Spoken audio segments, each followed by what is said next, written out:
So students chapter 9 already हमने start कर दिया है। यू नो दैट कि वुमेन कास्ट एंड रिफॉर्म के बारे में पढ़ाई हो रही है।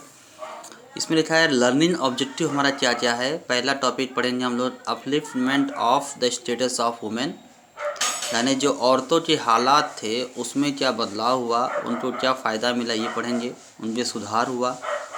सोशल रिफॉर्मर्स जिसको हम बोलते हैं समाज सुधारक, जिन्होंने समाज में बहुत सी जो बुराइयां थी उसके खिलाफ आवाज़ उठाई और उसमें बदलाव लाया भी। ये उनके नाम दिए गए हैं। पहला नाम है राजा राम मोहन रॉय, हम पढ़ेंगे इनके बारे में। फिर दयानंद सरस्वती, टुंडुकरी वीर सालिंगम, महादेव गोविंद रानडे, ईश्वर चंद्र विद्यासागर, सर सैयद अहमद खान और ज्योतिबा फुले। ये रिफॉर्मर्स हैं 1 2 3 4 5 6 7। ठीक है। कुछ औरतें भी थी, the women who champion the cause. कुछ औरतों ने भी सोशल रिफॉर्म में चेंज लाया। पंडिता रमाबाई, बेगम रुकया शेखावत हुसैन और Tarabai Shinde. Then the reformist of caste based society means those people who oppose the casteism system. इसमें श्री नारायण गुरु, महात्मा ज्योतिबा फुले अगेन, डॉक्टर भीमराव अंबेडकर, इरोड वेंकट रामास्वामी। देखिए ई रामास्वामी बोलते हैं ना, इरोड वेंकट रामास्वामी। और फाइनली फिर कंक्लूजन है। ये प्रोजेक्शन पढ़ा हमने। लास्ट टाइम मैंने आपको एक्सप्लेन किया कि किस तरह से इंडियन सोसाइटी में बहुत सारे सोशल इविल्स फैले हुए थे, स्पेशली जातिवाद को लेके और औरतों के हालात को लेके।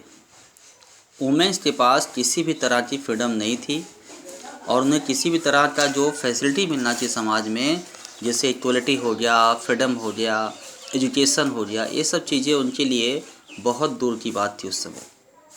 और कास्टिज्म में हायर क्लास और लोअर क्लास समाज बटा हुआ था और लोअर क्लास के पीपल के साथ काफ़ी अन्याय हो रहा था, बहुत अन्याय हो रहा था।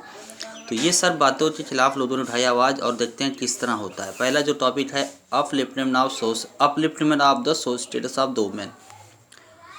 For many centuries, women in India had been socially oppressed and given a lower status to men. Clear है कि शतकों से, सालों साल से औरतों को समाज में हमेशा अप्रेशन मिला, मतलब उनके खिलाफ ही बातें हुई, उन्हें किसी तरह सपोर्ट नहीं मिला और उनका जो समाज में स्थान था वो आदमी की बात था। यानी हमारा समाज जो है वो पैट्रिकल सोसाइटी था, मतलब पुरुष प्रधान समाज। हमारा समाज क्या था? पैट्रिकल सोसाइटी, यानी हायरार्की में पहले मेन तब वुमेन। इसका असर आज भी हम देखते हैं। बहुत से घरों में अभी भी कंजर्वेटिव फैमिलीज जितनी हैं, ऑर्थोडॉक्सी नेचर वाले जो भी हैं, वहाँ पे औरतों का सम्मान कम होता है। औरतों की स्पेस जो होती, जगह होती है, बहुत कम होती है। पहले इम्पोर्टेंस मिलता है घर के मर्दों को, तब बारी आती है घर की औरतों की। क्या आपके घर में भी ऐसा होता है? आप बोलोगे नहीं सर, पर होता है। मेरे घर में भी होता है। यस, मेरे घर में भी होता है, कई बार जाने में, कई बार अनजाने में। जैसे एग्जाम्पल ले लो कि खाना अगर बनाएगी, कौन बनाएगी? मम्मी ही बनाएगी या बहन बनाएगी। और कौन खाएगा? पहले पहले पापा और भाई खाएंगे, तब बाद में मम्मी और उनका नंबर आता है। साथ में बैठ के खाना खाने वाली जो सिस्टम है बहुत कम घरों में मिलता है। और साथ में बैठ के खाना खा भी रहे हैं और कुछ ज़रूरत पड़ जाए, पानी चाहिए या कुछ और लेके आना है, तो घर की औरतें को पहले उठना पड़ता है। क्या सोचते हैं आप, ये सही तरीका है या गलत तरीका है? बोलिए, ये क्वेश्चन आपके लिए है। The various religions which were being practiced in India as well as the prevalent social norms positioned women to a status inferior to men। और इसमें सबसे बड़ा रोल जो बताया जा रहा है वो बताया जा रहा है धर्म का। औरतों का हालात बुरा हुआ, इसमें सबसे बड़ा हाथ धर्म का था। चाहे वो हिंदू धर्म ले लो और चाहे मुस्लिम धर्म ले लो या और कोई धर्म ले लो, स्पेशली हिंदू मुस्लिम की बात यहाँ करूँगा मैं। तो यहाँ पे औरतों का जो हालत ख़राब हुआ तो धार्मिक आधार पे जो प्रैक्टिस होने शुरू हो गए भारतीय समाज में, और इसीलिए औरतों का सम्मान कम हो गया, औरतों को इन्फीरियर माना गया मैन के मुकाबले।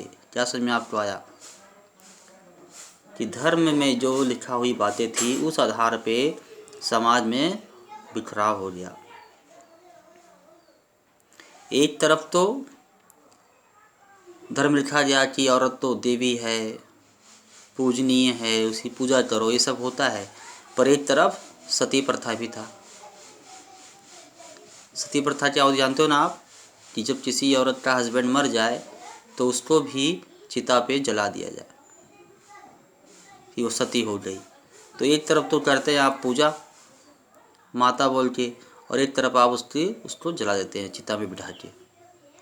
अंडरस्टूड। तो इस तरह से बता रहा है कि the various religions which were being practised in India as well as the prevalent societal norms position women to status inferior to man. देखा, ये मैं अपनी तरफ से नहीं बोल रहा बेटा, इसमें लिखा हुआ है सामने यहाँ पे, और ये रीड करके आपको बता रहा हूँ मैं। Women in India have not been able to contribute as much as they could have to development of the country. जो कंट्रीब्यूशन यानी जो हिंदी में क्या बोलते हैं कंट्रीब्यूशन को यार,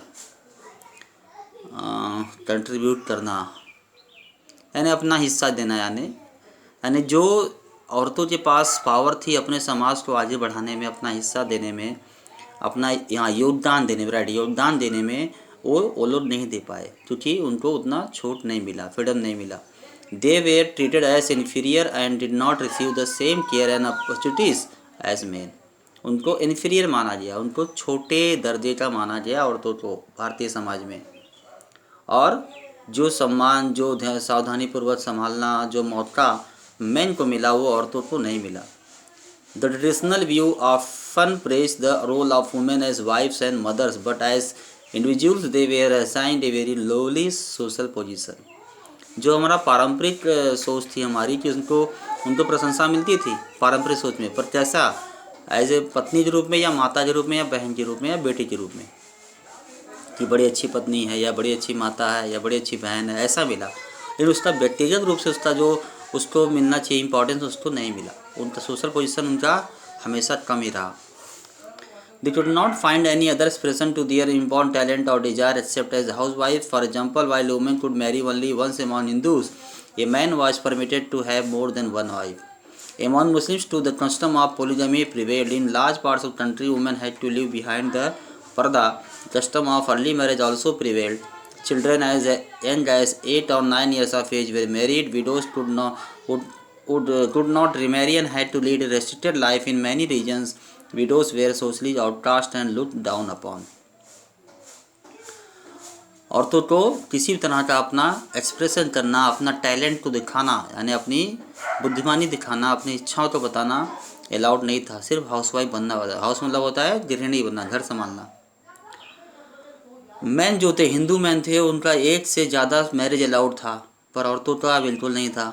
मुस्लिमों में भी बहुत सारे पॉलीगमी मतलब होता है एक से ज़्यादा विवाह करना, एक से ज़्यादा मैरिज करना, ये अलाउड था, लेकिन औरतों के लिए नहीं था। उनको पर्दा में रहना था, घर के अंदर रहना, पर्दा सिस्टम फॉलो करना था, पर्दा में रहना, घर के अंदर ही रहना, घूंघट लेना, ये सब था उनका। शादी उनकी बहुत जल्दी होती थी, 8-9 साल की उम्र होते ही उनकी शादी होती थी, और अगर विधवा हो गई तो फिर उनका लाइफ रेस्ट्रिक्टेड लाइफ था, आगे नहीं बढ़ सकती वो, बहुत सारा सिस्टम उसमें था, इस तरह फॉलो करना था वो। तो इस तरह से बहुत बुरा हाल विडो का भी था, जो आउटकास्ट होती थी, समाज से बाहर होती थी, इतना बुरा हाल उस समय उनका था। और इसी में एक टॉपिक दिया है स्वामी विवेकानंद का कि he was a firm believer of women's right. His famous words with 500 little man I will take 50 years to transform the country with dedicated women it may take only a few years. Say a lot about what he felt about the possibility with women empowerment. Swami Vivekananda ने एक बार बोला था कि स्वामी विवेकानंद जो थे ये औरतों अधिकार के बारे में, औरतों के अधिकार के बारे में बहुत ज़्यादा विश्वास था उनको। उन्होंने एक बार कहा था कि मुझे अगर 500 आदमी मिल जाए जो पूरी तरह से जैसा मैं कहूँ वैसा करे, अपने आप को समर्पित कर दे, तो मैं 50 साल में देश को बदल दूंगा, मैं बदलाव ले आऊँगा। लेकिन उन्होंने बोला कि अगर मुझे इस तरह की औरतें मिल जाएं, यानी 500 औरतें मिल जाएं, तो मैं कुछ ही सालों में देश में बदलाव ले आऊँगा। तो समझा इसका मतलब क्या हो जाता है, इंपॉर्टेंस है कि अगर देश को बदलना है और 500 आदमी हैं तो 50 साल लग जाएंगे, ये बोल रहे हैं विवेकानंद। लेकिन अगर औरतें मिल जाएं, 500 औरतें मिल जाएं तो 50 साल नहीं लग जाएंगे। कुछ कम ही समय में, कुछ ही सालों में मैं देश में बदलाव ले आऊँगा। इसका मतलब ये हुआ कि उन्होंने औरतों के सामर्थ्य तो, औरतों की कैपेबिलिटीज़ को ज़्यादा माना मैन के मुकाबले, यानी उन्होंने ज़्यादा इम्पोर्टेंस दिया औरतों को। ठीक है, ये थे स्वामी विवेकानंद। बाकी हम करेंगे इन मैनी पार्ट्स से next time. Till then take care of your self.